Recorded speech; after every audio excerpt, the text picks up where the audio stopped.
बात नवाबों के शहर लखनऊ की हो या आगरा के ताज की, नोएडा की गगनचुंबी इमारतें हों या बात यूपी के बदलते लाइफस्टाइल की, वाम की समस्याओं तक, उत्तर प्रदेश से जुड़ी हर छोटी बड़ी खबर के लिए देखिए उत्तर प्रदेश लाइव। नमस्कार, वीए न्यूज देख रहे हैं आप। मैं हूं आपके साथ विपुल पांडे। वक्त हो चुका है उत्तर प्रदेश की तमाम खबरों का। सबसे पहले बात करेंगे सुल्तानपुर में अपहरण की साजिश रचना एक युवक को महंगा पड़ गया। पुलिस ने इस ड्रामेबाज युवक को गिरफ्तार कर मामले का खुलासा कर दिया।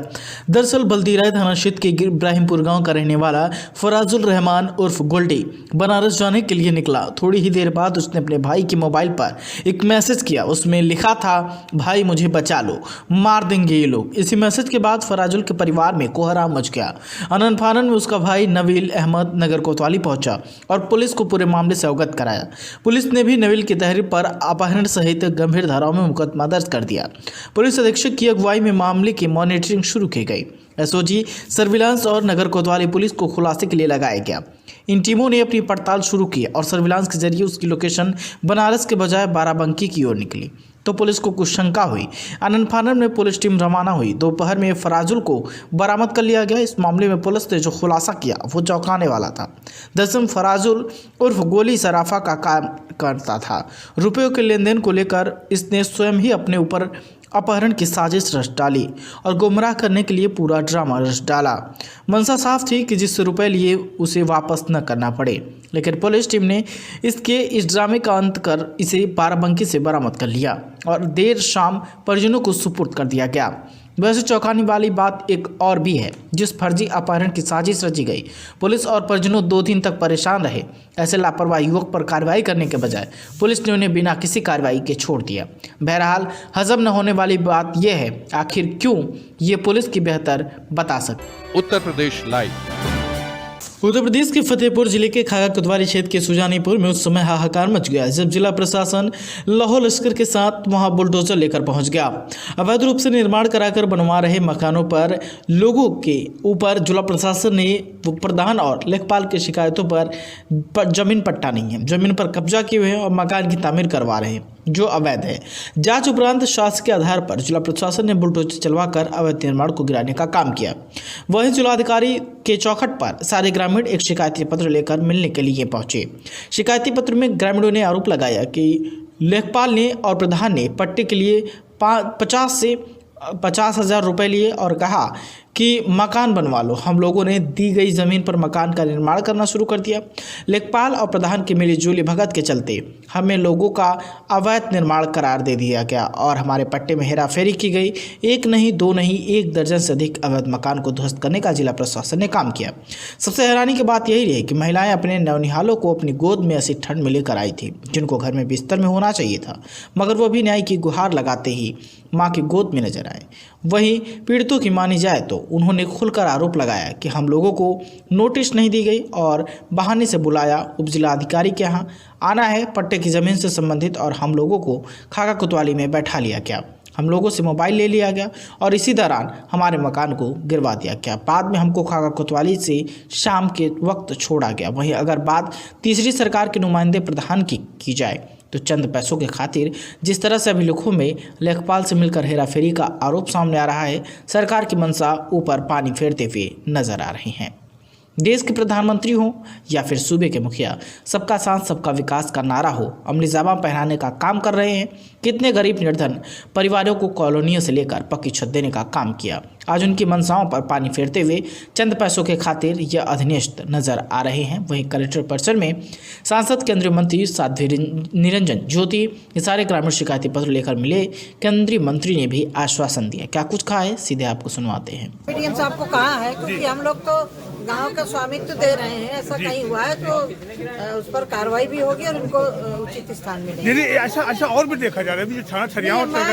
मैं आपकी तरफ से आपके माध्यम से सबको सूचना दे रही हूँ जो तहसीलों में बैठे हैं कि यदि उनके दूसरा मकान नहीं है, देख दूसरा मकान नहीं है और ग्राम पंचायत की जमीन में बनाए है तो उसका मकान नहीं गिराया जाए। तो ये मान के चला जाए कि इनको गरीबों को आवास मिल सकता है दोबारा? बात कर रही हैं अभी। अच्छा ठीक। उसमें हुआ ये था कि ग्राम समाज की जमीन पे प्रधान और लेखपाल मिलकर जो है ना मनमाने तरीके से मतलब अवैध कब्जे कर और करा रहे थे अपने लोगों को।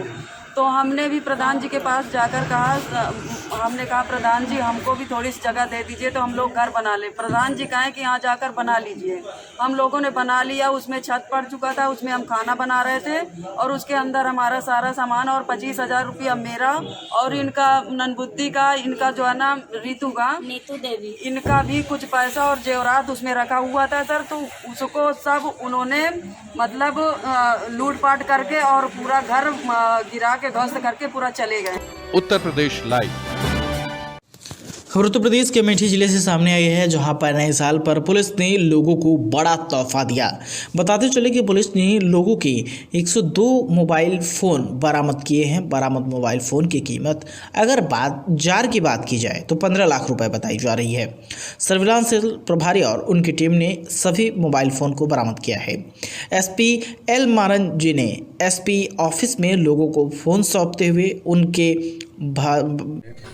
किस प्रकार खुलासा किया गया है? देखिए, आज अमेठी जिले का सर्विलेंस टीम ने अथक प्रयास करके जो मोबाइलों खोए गए मोबाइलों को बरामद करके उनके मालिकों का दिया गया है। लगभग 102 मोबाइल का है, मोबाइल बरामद किया है। इसका कीमत लगभग 16 लाख का है। ये मालिकों को वापस किया गया है। उत्तर प्रदेश लाइव। खबर उत्तर प्रदेश के जनपद बिजनौर से सामने आई है, जहां पर मुंडावली थाना प्रभारी रविंद्र कुमार ने बड़ी कार्रवाई की है। बताते चले कि पुलिस ने चोरी के सोने और चांदी के आभूषणों सहित एक अभियुक्त को गिरफ्तार किया है, जिसका नाम रईस बताया जा रहा है। पकड़े गए अभियुक्त पर थाना मंडावली पर 2 मुकदमे और थान किरतपुर पर 1 मुकदमा दर्ज है। लगभग 10 लाख रुपए का सामान भी पुलिस ने बरामद किया है।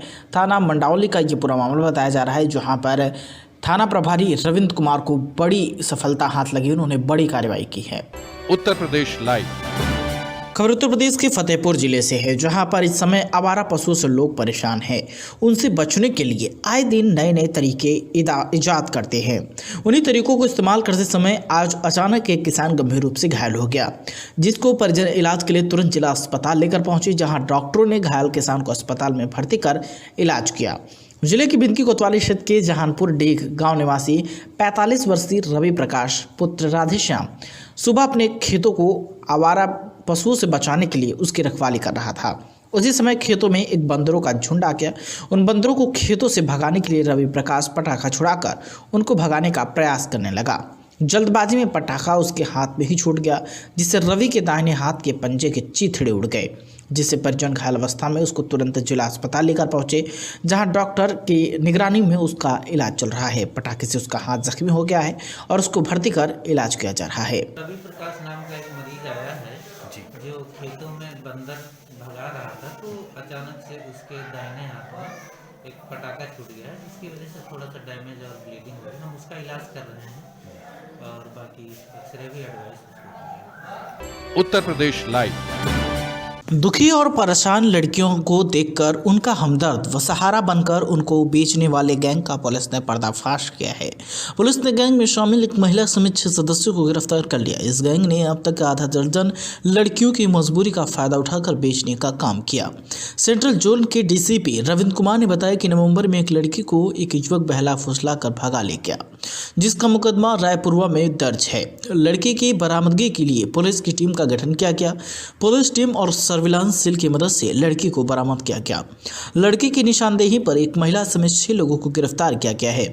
डीसीपी का कहना था कि पकड़े गए आरोपियों से जब पूछताछ की गई तो उन्होंने बताया कि हरदोई, शाहजहांपुर, हापुड़ व बिहार में लड़कियों को बेचने का काम करते हैं। उनका कहना था कि इस पूरे नेटवर्क को ध्वस्त करने के लिए पुलिस की टीम पूरी काम कर रही है और इस गैंग के लोगों ने आधा दर्जन लड़कियों को जहां बेचा है, उनकी सकुशल बरामदगी का प्रयास किया जा रहा है। डीसीपी रविंद्र कुमार ने बताया कि जब मामले की गहनता से छानबीन की गई तो यह प्रकरण निकलकर सामने आया कि वेश्यावृत्ति के लिए लड़कियों को बेचा गया था। इसलिए धारा 370A, 371, 372 और पॉक्सो एक्ट के साथ साथ आईपीसी की धारा 354 के तहत मुकदमा दर्ज किया गया है। थाना रायपुरवा के अंतर्गत में माह नवंबर 2022 में एक वादी के द्वारा तहरीर दिया गया। तहरीर में उनके द्वारा बताया गया कि उनकी पुत्री को किसी युवक के द्वारा बहला फुसला कर भगा ले गया। इस संबंध में थाना रायपुरवा पर 363, 366 IPC का एक मुकदमा पंजीकृत किया गया और इसके लिए टीमें बनाई गई, इसकी विवेचना की जा रही थी। जांच के दौरान में कुछ तथ्य इस प्रकार से आए कि जो नाबालिग बच्ची थी उसको बदायूं में उसका लोकेशन पाया गया और सर्विलांस टीम और जो हमारी टीम बनी हुई थी थाना रायपुरवा पे उसकी मदद से उस बच्ची को बरामद किया गया। बरामद करने के बाद में जब उस बच्ची से गहन पूछताछ की गई तो बच्ची के द्वारा बताया गया कि वो उससे जो है एक महिला जो है अपने साथ जो है ले गए थे, जिसके साथ एक पुरुष भी था, उससे बहला फुसला कर ले गए थे और वहाँ पे उसे कुछ पैसों लेकर जो है किसी दूसरे को बेच दिया था, फिर दूसरे ने तीसरे को बेच दिया था। इस तरीके से एक पूरे जो चेन का हमने खुलासा किया है। इस दौरान जो है हम लोगों ने 6 जो अभियुक्त हैं इसमें गिरफ्तार किया है, जिसमें से एक महिला भी हैं और जो इस गैंग है, इस गैंग का जो मेन जो लीडर है वो इकबाल है। वो अपना नाम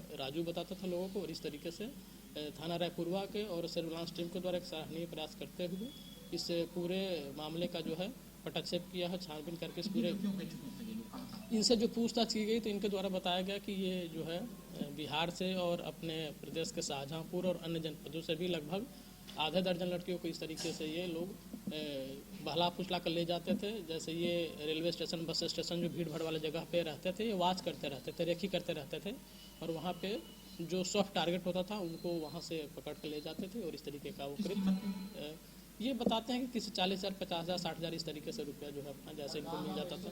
ये अलग अलग जैसे अपने जो है बदायूं हो गए। उत्तर प्रदेश लाइव खबर उत्तर प्रदेश के प्रयागराज से है, जहां पर संगम नगरी प्रयागराज में श्रद्धालु ने आस्था की डुबकी लगाई।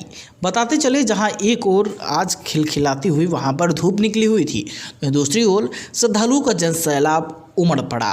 चप्पे चप्पर पे पुलिस का पहरा था और ड्रोन कैमरे से निगरानी की जा रही थी। सुरक्षा व्यवस्था को देखते हुए भारी संख्या में पुलिस बलों को भी तैनात किया गया था। लगातार श्रद्धालुओं की वृद्धि हो रही है और आपको बता दें कि पुलिस प्रशासन भी लगातार जो है वहां पर अपनी सुरक्षा व्यवस्था को लेकर भी चाक चौबंद दिखाई दिया। इन्हीं सब को लेकर हमारे संवाददाता रमेश चंद्र पांडे ने वहां पर लोगों से बातचीत की। क्या कुछ कहा, आइए आपको सीधे सुनवाते हैं। आज संगम में चारों तरफ धूप खिली हुई है और स्नानार्थियों की भीड़ भी काफी मात्रा में है। शाम के 4 बज गए हैं, लेकिन फिर भी किसी के उत्साह में, किसी के श्रद्धा में कोई कमी नहीं आ रही है। हमारे साथ है कुछ विद्यार्थी गण हैं और ये भैया कहाँ से आए हैं आप? भदोही जिले से। आप? हम भी भदोही जिले से। आप भदोही। अच्छा, आप सभी लोग भदोही से स्नान करने के लिए आए हैं और आप लोग स्नान कर चुके हैं? हाँ, हम लोग स्नान कर चुके हैं। स्नान बहुत बढ़िया, आज बहुत दिनों बाद धूप भी खिली हुई है। इससे पहले बहुत ठंडी भी थी। आज मौसम भगवान आज पूर्णमासी के दिन हम लोगों को बढ़िया स्नान दिए हैं। मौसम बहुत खुशनुमा है। ठंडी थी। कल बहुत। आप भैया आप कहाँ से आए हैं? हम बाराबंकी से आए हुए हैं।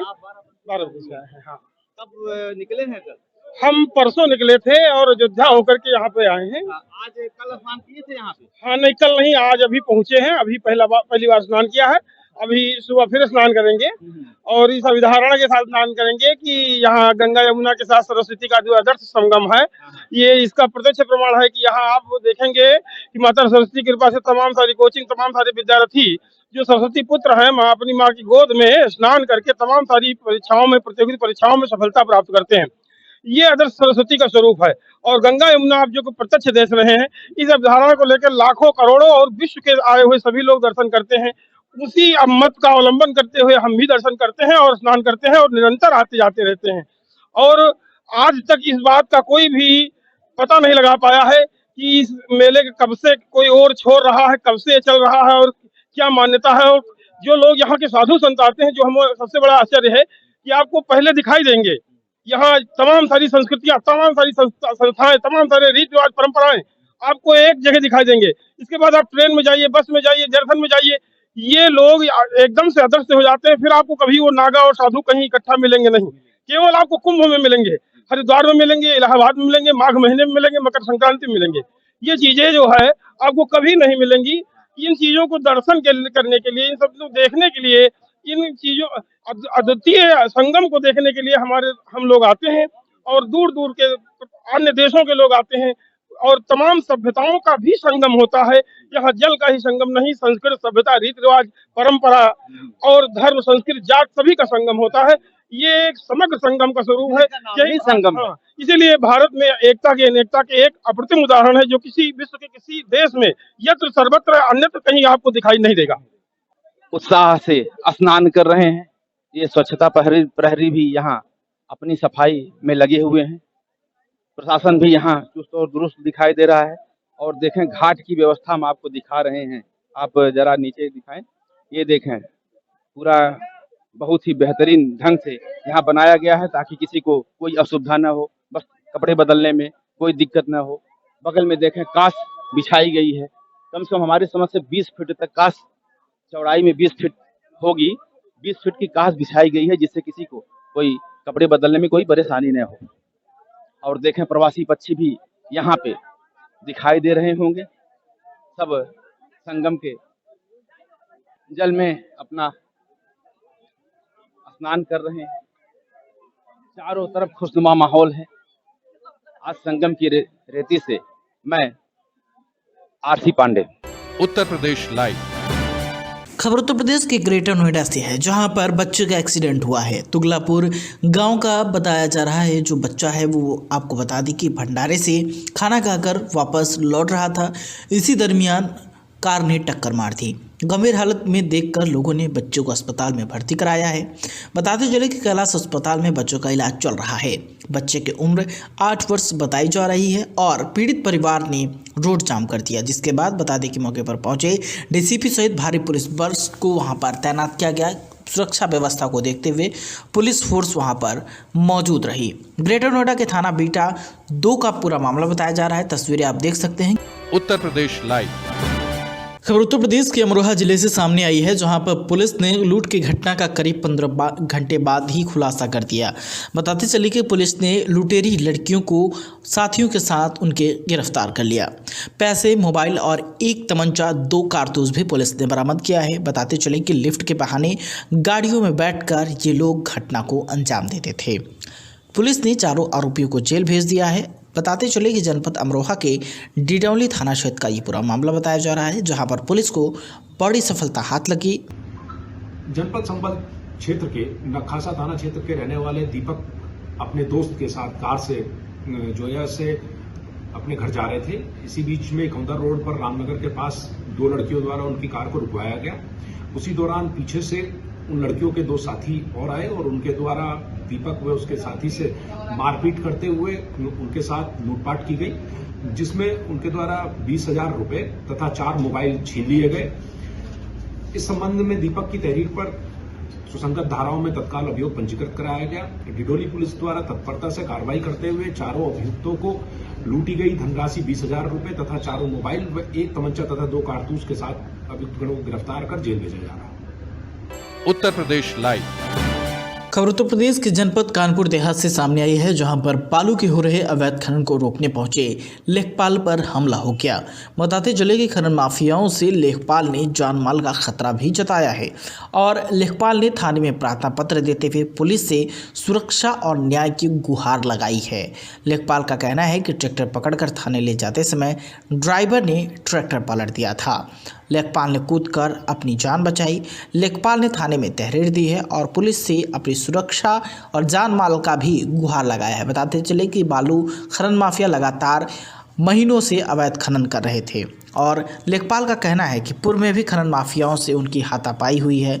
लेखपाल का ये भी कहना है कि पूरे मामले में जो है उप जिलाधिकारी सिकंदरा को अवगत भी कराया गया था, लेकिन कोई भी कार्रवाई नहीं हुई। दिन रात खोजा रामपुर में अवैध खनन हो रहा है।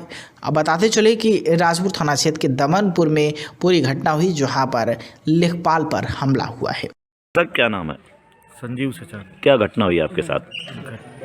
रात में जो है अवैध खनन कर रहे थे। मैंने जो है देख लिया, जमुना नदी पर गए थे हम, खनन की जांच करने गए थे, तो जब देखा खनन हो रहा तो सूचना दी जिला खनन अधिकारी जी को जी, तो उन्होंने जो है एक्शन लेते हुए तुरंत वहाँ से रवाना हो गए माती से। हम क्षेत्र में रहे, लगातार जो है उनके संपर्क में रहे जैसे वो आ गए मौके पर, उनके साथ गए, जाके ट्रैक्टर पकड़ लिए। कितने ट्रैक्टर 2 थे लेकिन एक भाग गया, निकला। कैसे?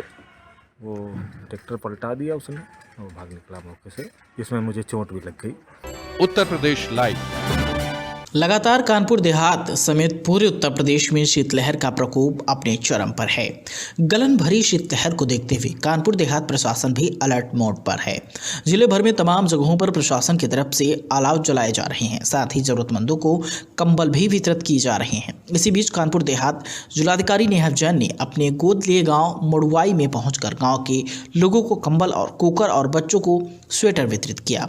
जिलाधिकारी का यह कार्यक्रम उद्यमिता प्रोत्साहन देने के लिए और ग्रामवासियों की तरफ से दुग्ध विकास में उठाया गया सार्थक कदम को साझा करने के लिए भी रखा गया था।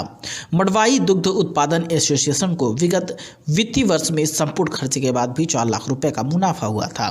इस पर जिलाधिकारी नेहा जैन ने एसोसिएशन के सभी सदस्यों की प्रशंसा की और उनके प्रयासों से पाई समृद्धि को भी सराहा है। मड़वाई मेरा अडॉप्टेड विलेज है। मैं यहाँ पे प्रत्येक माह आती हूँ। यहाँ का स्कूल और आंगनबाड़ी कैसा चल रहा है उसको देखने के लिए।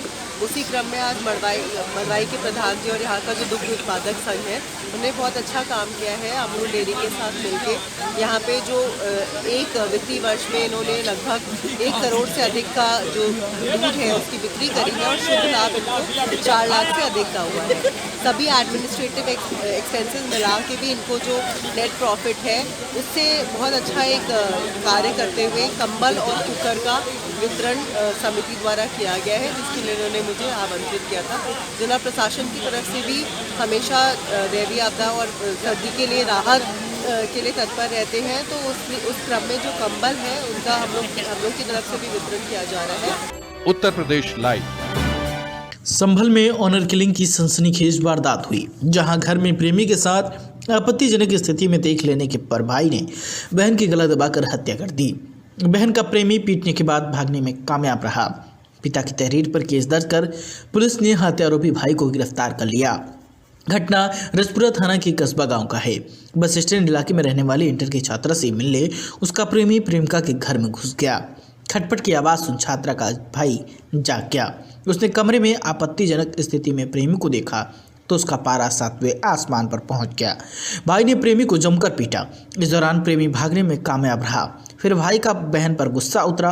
उसने बहन की पिटाई की और गला दबाकर बहन की हत्या कर दी। के अंतर्गत गंवा कस्बे से आज सुबह एक व्यक्ति के द्वारा आकर यह सूचना दी गई कि उसके बेटे नितिन ने उसकी बेटी छाया को गला दबाकर मार दिया है। पुलिस के द्वारा अभियुक्त नितिन को गिरफ्तार कर लिया गया है। मृतका की उम्र लगभग 18 वर्ष है और नितिन जो अभियुक्त है उसकी उम्र लगभग 20 वर्ष है।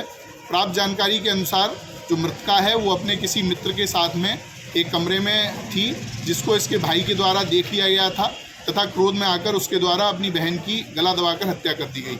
अभियुक्त को माननीय न्यायालय कारागार में भेजा जा रहा है। धन्यवाद। उत्तर प्रदेश लाइव। खबर उत्तर प्रदेश के जनपद संभल से है, जहां पर भारतीय किसान यूनियन भानु के नेता महफूज दिखा रहे थे। होटल वाली गाड़ी पर नेतागिरी कर रहे थे, लेकिन संभल सदर कोतवाली पुलिस की नज़र जब ब्लॉक पर पड़ी, गाड़ी पर खड़ी पड़ी तो संभल सदर कोतवाली पुलिस ने मौके पर पहुंचकर नेतागिरी ढीली कर दी और हूटर उतरवा दिए। आपको बता दी कि कोई पहला मामला नहीं है। इससे पहले भी कई ऐसे मामले सामने आए हैं कि किसान नेता लगातार हूटर भी बजाते हैं। आपको बता दी कि टोल प्लाजा पर लगातार इनके हूटर बजते रहते हैं। क्या इन पर पुलिस भी कार्रवाई करेगी? ये अपने आप में एक बड़ा सवाल है। उत्तर प्रदेश लाइव। उत्तर प्रदेश के फतेहपुर जिले के धरियाओं थाना क्षेत्र के सचली गांव निवासी 20 वर्षीय नवयुवक ट्रैक्टर में चारा मशीन लगाकर उसे चारा कतर रहा था। इसी दरमियान उसकी चपेट में आने से गंभीर रूप से घायल हो गया, जिसको परिजन तुरंत जिला अस्पताल लेकर पहुंचे, जहां ड्यूटी पर मौजूद डॉक्टर घायल को भर्ती कर उसके इलाज में जुट गए। वहीं घायल नवयुवक के साथ आए उसके परिजनों ने बताया कि वह सुबह ट्रैक्टर द्वारा मशीन से चारा काट रहा था। उसी दरमियान मशीन की चपेट में आ जाने से यह हादसा हुआ। आनंद प्रकाश नाम का है युवक है, और उसको हमने भर्ती करके उसका ट्रीटमेंट किया। मशीन चारा कतर रहे थे, लगे मशीन लगाई सी तो चलती वो नेट खोल दी सी, उसी के साथ वो साइड से इस साइड आ गया और एक्सीडेंट नहीं हुआ। क्या नाम है इनका? आनंद। कहाँ कह रहे हैं? उत्तर प्रदेश लाइव। खबर उत्तर प्रदेश के जनपद संभल से है, जहां पर उत्तर प्रदेश के जनपद संभल में कलयुगी पिता ने अपने 6 साल के मासूम बच्चे की बेरहमी से हत्या कर शव को ईख के खेत में फेंक दिया। हैवान पिता ने पत्नी के चरित्र पर उंगली उठाते हुए इस जघन्य वारदात को अंजाम दिया है। पुलिस ने कातिल पिता को गिरफ्तार कर पूरी घटना से पर्दा उठाया है। उत्तर प्रदेश के जनपद संभल के थाना चौदसी इलाके के सजनी गांव का ही पूरा मामला सामने आया, जहां पर धर्मेश ने अपने बेटे की गुमशुदगी की रिपोर्ट थाने में कराई। इस पर पुलिस तलाश कर रही थी। इस दौरान पुलिस को शव मिलने की सूचना मिली। जांच के दौरान बच्चे के पिता से पूछताछ किया तो पता चला कि वो अपने ही बेटे को नाजायज समझता था। इस वजह से उसने हत्या कर दी। अपने बेटे का मर्डर कैसे किया था तुमने? कैसे किया था अपने बेटे का मर्डर? कैसे किया था अपने बेटे का मर्डर? गलत दबा के। तो किस कारण किया था आपने? मेरी बीवी दूसरे से लगी हुई है इसलिए। हैं? तो बीवी दूसरे लगी हुई है तो आप मर्डर कर दोगे अपने बेटे का? आप पुलिस में शिकायत करी है आपने इस मामले को लेकर? मैं क्या करता था, ये खुद करती। तो आपने तो फिर पुलिस को सूचना कैसे दी कि मेरा बच्चा गायब हो गया है? आपने पुलिस को गुमराह भी किया था। हाँ, तो क्या बताया था कि मेरा बच्चा गायब हो गया है? उसके बाद में पुलिस ने फिर जांच करी थी। तो फिर आज पता कैसे चला?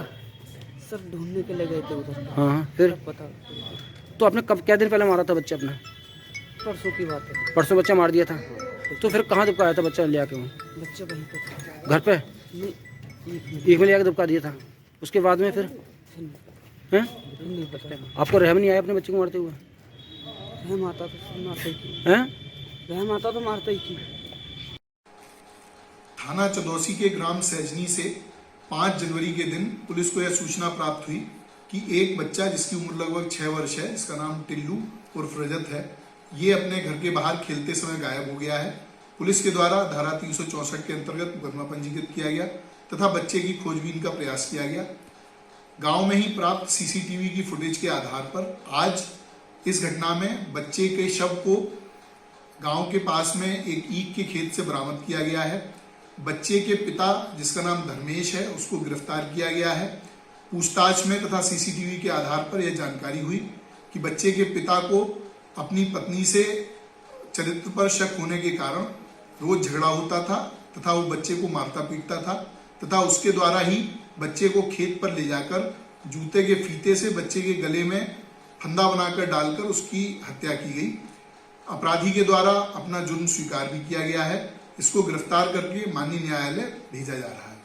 बच्चे की शव को पोस्टमार्टम व अन्य वैधानिक कार्रवाई के लिए भेजा गया है। धन्यवाद। उत्तर प्रदेश लाइव।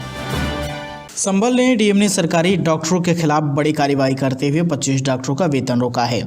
ड्यूटी से अनुपस्थित रहने वाले और लेट लतीफी करने वाले डॉक्टर पर डीएम के निशाने पर हैं।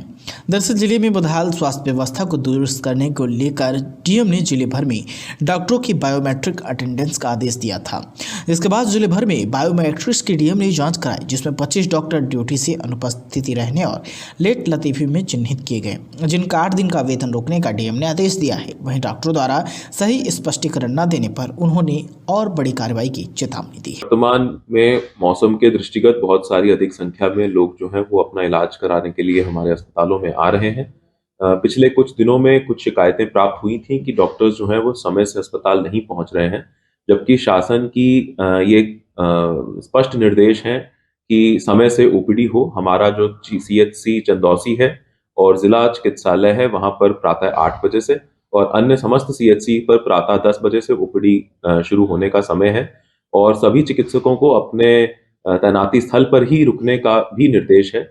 लेकिन बायोमेट्रिक अटेंडेंस के माध्यम से जब इसकी रिपोर्ट हमने चेक करवाई है तो ऐसे कई चिकित्सक पाए गए हैं जो या तो अपनी अटेंडेंस को मार्क नहीं कर रहे हैं या फिर काफी दिन अनुपस्थित रहे हैं और कई ऐसे चिकित्सक भी हैं जो निर्धारित समय से 1 या 1.5 घंटे की देरी से आए हैं। ऐसे समस्त चिकित्सकों की हमने जो रिपोर्ट के आधार पर सूची तैयार करवाकर उनका 1 सप्ताह का वेतन रोकते हुए उनका स्पष्टीकरण जारी किया है। अगर वो किसी प्रकार का कोई उचित कारण नहीं बता पाएंगे या फिर उनकी कार्यशैली में सुधार नहीं आएगा तो इसमें उनके खिलाफ कार्रवाई की जाएगी। सर ये चिकित्सक ये जो सर कौन से कहाँ पर तैनात है? ये पूरे जनपद के विभिन्न अस्पतालों में ही अलग अलग स्थानों पर तैनात हैं। सभी चिकित्सालयों की, सभी सीएचसीज की और हमारे जिला अस्पताल की इसमें रिपोर्ट निकाली गई है और उसी के आधार पर ये कार्रवाई की गई है। उत्तर प्रदेश लाइव। खबर उत्तर प्रदेश के नोएडा से है, जहां पर युग निर्माण पार्टी ने प्रेस कॉन्फ्रेंस कर कहा है कि वो युवाओं को तवज्जो देंगे। बताते चले कि राष्ट्रीय अध्यक्ष सचिन गुर्जर ने भाजपा पर छलने का भी आरोप लगाया।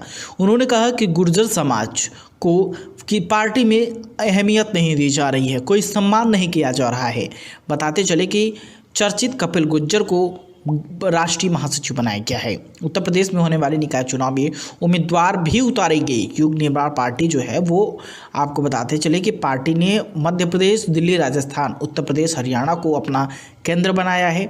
हिंदुत्व के लिए ये पार्टी जानी जाएगी। युग निर्माण पार्टी के जो कपिल गुर्जर हैं, उन्होंने कहा है कि युवाओं की सबसे ज़्यादा इसमें भागीदारी रहेगी। अलग अलग जगह से आए लोगों को पट्टा पहनाकर पार्टी की सदस्यता भी दिलाई गई। सेक्टर 29 प्रेस क्लब में युग निर्माण पार्टी की प्रेस कॉन्फ्रेंस हुई है। बताते चले कि युग निर्माण पार्टी ने प्रेस कॉन्फ्रेंस कर युवाओं को तवज्जो देने की बात कही है। यही रहेंगे कि अपने सभी बेरोजगार भाइयों की आवाज़ उठाना, अपने सभी युवाओं को मौका दिलवाना, वह सभी युवाओं के साथ जो भी उनका अपमान होता रहा है पार्टियों में, उनके सम्मान की लड़ाई लड़ना, बेरोजगारी की लड़ाई लड़ना, महंगाई की लड़ाई लड़ना और जो भी जिस तरीके से हमारे युवाओं के साथ गलत होता है उसकी लड़ाई लड़ना। ये लड़ाई हम लड़ते रहेंगे जमीनी स्तर पे। चुनाव की भी चर्चाएं कर रहे थे आप, क्या कुछ चुनाव में इस बार रणनीति रहेंगी आप लोग की? जी, चुनाव में रणनीति रहेंगी हमारी और मौका देंगे युवाओं को उतारने का। और अभी उत्तर प्रदेश के अंदर चुनाव आ रहे हैं तो उनमें भी हम सोच रहे हैं कि अपने किसी युवाओं को मौका दें, उन्हें उतारें जमीनी स्तर से। जो हमारे जुड़े हुए लोग हैं, हमारे भाई हैं, उन्हें मौका देंगे चुनावों में।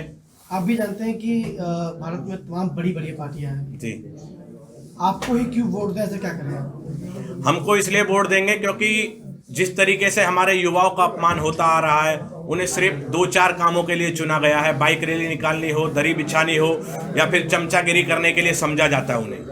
लेकिन अब हम उनके सम्मान की लड़ाई लड़ेंगे, उन्हें सम्मान दिलाएंगे। और आपको पता है कि भारत सबसे युवा देश है, यहाँ पे युवाओं की संख्या सबसे ज़्यादा है। तो सारे युवा मेरे भाई मेरे साथ हैं और वो मुझे सपोर्ट करेंगे और मैं उनके साथ खड़ा हूँ। और उनकी खुद की पार्टी है युग निर्माण पार्टी। उससे पहले काफ़ी चर्चाओं में थे आप। जी, पार्टी को और भी अच्छे तरीके से सपोर्ट मिल रहा है। मैंने अपने नंबर, अपनी आईडी वगैरह दे रखी है। मैं संपर्क करता रहता हूँ अपने भाइयों से। तो जहाँ भी मैं जाता हूँ वहीं मुझे ये सुनने में आता है कि भाई आप खड़े हो, लड़ाई लड़ो हमारी, हम आपके साथ खड़े हैं। आज तक कोई हमारी लड़ाई लड़ने नहीं आया, तो आप हिम्मत करो, आगे निकलो, हम आपके साथ हैं तन मन धन से। कहाँ पार्टी आपकी चुनाव लड़ने जा रही है? हमारी पार्टी चुनाव लड़ेगी जैसे उत्तर प्रदेश के अंदर लड़ेगी, मध्य प्रदेश के अंदर लड़ेगी, राजस्थान के अंदर लड़ेगी, हरियाणा के अंदर लड़ेगी, दिल्ली के अंदर लड़ेगी। अभी तक आप भाजपा की तरफ रुख था, क्या भाजपा को आप मानते नहीं क्या? नहीं, भाजपा को हम मानते हो, उसमें कोई कहने वाली तो बात ही नहीं है। लेकिन आपने देखा होगा कि वो साथ छोड़ देते हैं ले जाके।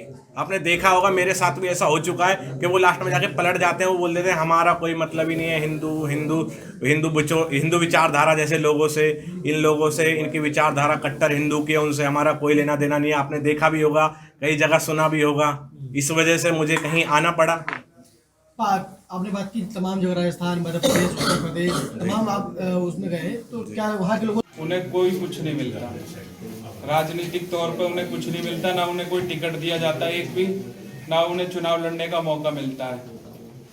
इसी वजह से मैंने अपने सभी बुजुर्गों से, युवाओं से, जिसमें सबसे बड़ा योगदान भाई कपिल गुर्जर जी का है, इनकी बदौलत आज हमने पार्टी को रजिस्ट्रेशन कराया। रजिस्ट्रेशन करा के आज आप सबके सामने युग निर्माण पार्टी की घोषणा करते हैं हम, जिसका मैं राष्ट्रीय अध्यक्ष हूँ और कपिल जी हमारे राष्ट्रीय महासचिव हैं। उत्तर प्रदेश लाइव। इस वक्त की खबरों में फिलहाल इतना ही। देश दुनिया की तमाम खबरों के लिए देखते रहिए वीएन न्यूज। दीजिए इजाजत। बात नवाबों के शहर लखनऊ की हो या आगरा के ताज की, नोएडा की गगनचुंबी इमारतें हों या बात यूपी के बदलते लाइफस्टाइल की, फार्म की समस्याओं तक, उत्तर प्रदेश से जुड़ी हर छोटी बड़ी खबर के लिए देखिए उत्तर प्रदेश लाइव।